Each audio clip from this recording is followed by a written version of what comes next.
কোরবানি সবসময় ভাগে না দিয়ে একা দিতে পারলে উত্তম, ভাগে না দিয়ে একাকে দিতে পারলে ভালো।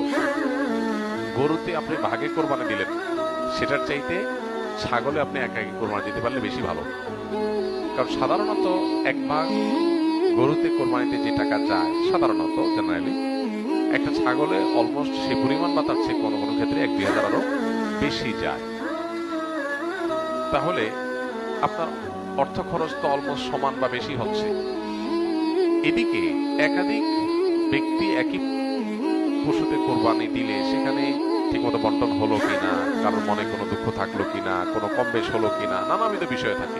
আপনি একাকি কোরবানি দিলে, ভাগে কোরবানি না দিলে এই সমস্ত ঝামেলার ঊর্ধ্বে আপনি উঠে গেলেন।